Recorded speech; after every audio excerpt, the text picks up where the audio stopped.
Hey guys, this is Renee and I'm back with some real talk. What I wanted to discuss today was, what kind of lover are you? I'm going to go over a list of 6 lovers that you might fall into that category. And let me know, comment below, and let me know which lover you are, okay? So the first lover is the romantic lover. Now, the romantic lover usually gets swept off their feet by their new partner because of the way that they look or, their physical appearance. They might love their eyes or love, the muscles in their arms or something, to that effect, okay? But they usually end up getting disappointed because we all know as we get older, things change. You're not going to look, when you're 40, you don't look like you're 19 anymore. So your physical appearances do change. And if you fall in the romantic category, you get disappointed when things change. So if you are a romantic lover, you have to also look within the heart, not only physical. You know what I mean? Like, because over years, we all know the change a body can make from when you're 19 to 40 or older, but what doesn't change is the goodness in your heart, okay? Now, the second one, are you the list maker? Are you the one constantly making the list? Because basically the list maker, they put too much pressure on their partner. They do. And then the partner feels like they cannot live up to their standards. And it's good in life to make lists, especially, for your goals and what you want out of life. So I'm not saying throw the list out altogether, but just be more aware that no one should be demanding anything from their partner, or their partner should not feel like they're not maintaining your standards. That's not no way for anyone to live.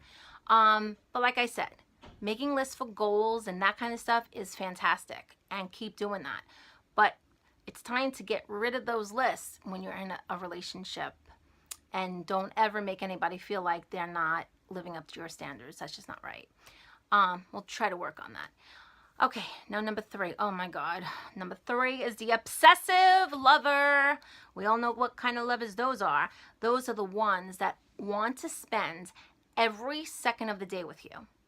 And they're constantly worried about the relationship, right? It's just crazy. They actually can make their partner go crazy on how they are acting, how obsessed they are, they want to constantly spend time with you nonstop. But when you're, in a relationship, you both need your space in order for it to be a healthy relationship. So if you are one of the obsessive lovers, you need to take a few steps back. You can't always be with your partner, every second of the day. That's not healthy. That's not normal, okay? And you can't always worry about every little thing in your relationship. You really need trust. In order for a relationship to work, you need the trust. Unfortunately, you do. Because I know in my experience that if there's no trust in a relationship, you have absolutely nothing. You really also need just to give your partner some space.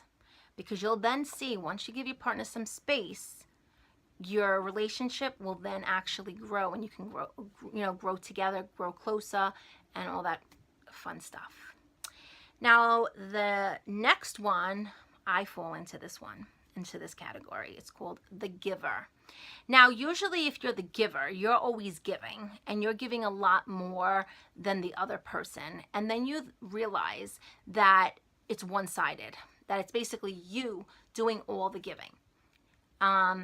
And then, you're constantly, like when you're the giver, you're also constantly working selflessly on, your partner's needs to meet them and to always give them exactly what they want. And then by you doing that, you end up neglecting yourself and your needs.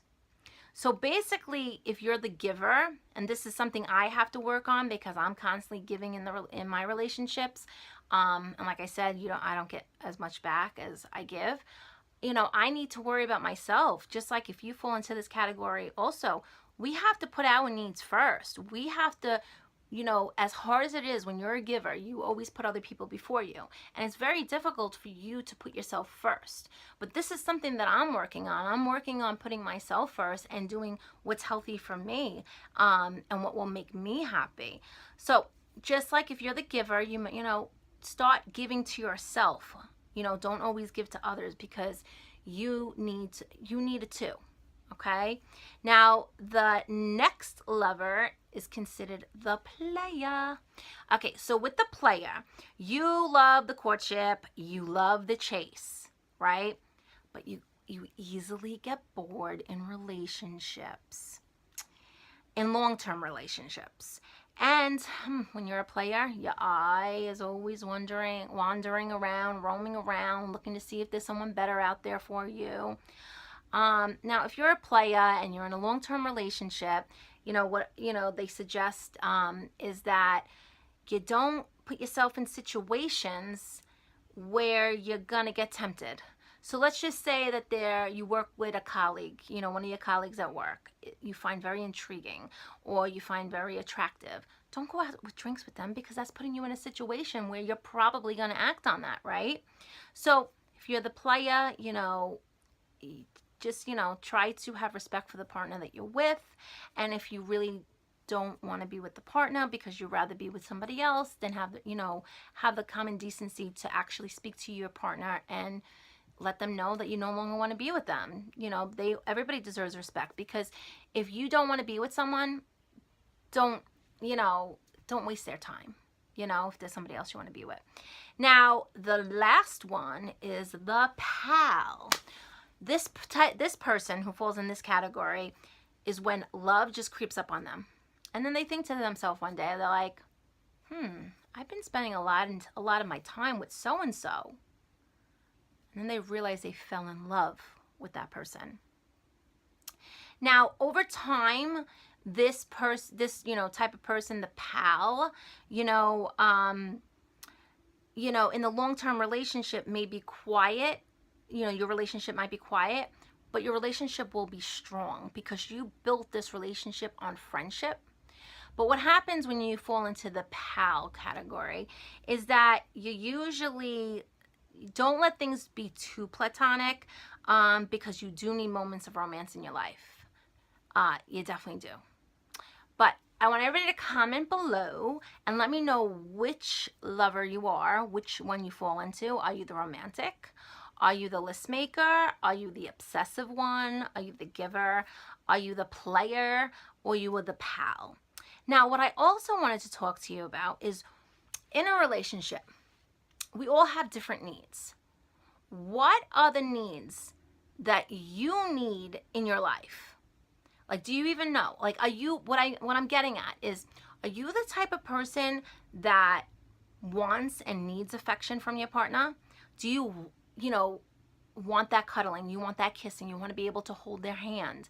Like, do you need to feel that? Because I'm one of those people. I know that I need affection in my life, and I want that affection in a relationship, because I went many years without having any kind of affection in my relationship, and you know what? It sucks. And then you realize when you don't have it for so long, where they don't hold your hand, they won't kiss you, they don't cuddle with you, they won't do any of that stuff with you, okay? You then know how important it is in your life when you live without it for so long. Or are you the type of person that doesn't need affection? Are you more of the private person, whereas you won't hold the person's hand in public, but in private you will? There's people that might be private on the outside, but not private at home. You know what I'm getting at? And there's people that are just private altogether, that you get nothing on the outside and you get nothing on the inside. So what is it that you can live with and what can't you live with? What can't you live without, or whatever it is? You know what I'm getting at. So I basically told you I need affection in my relationship. That is a requirement. I need to feel loved. I know everybody needs to love themselves. I understand that. And you don't look for somebody else to feel loved. Okay? But I need that, and I know I want that. I'm just plain, and I'm not going to live without it. So, I lived way too long without any kind of affection in my life, and I'm no longer going to do that. So, with that said, I want everybody to comment below and let me know which lover you are, and if you need affection in your life, or are you that private person? Or maybe you're just a person that doesn't know how to express their feelings or show their feelings. And you know what? Let's continue this discussion in the comments, because I really want to hear from everybody on what kind of lover that they are. And I will see all of you tomorrow. So have a great rest of the day. Mwah!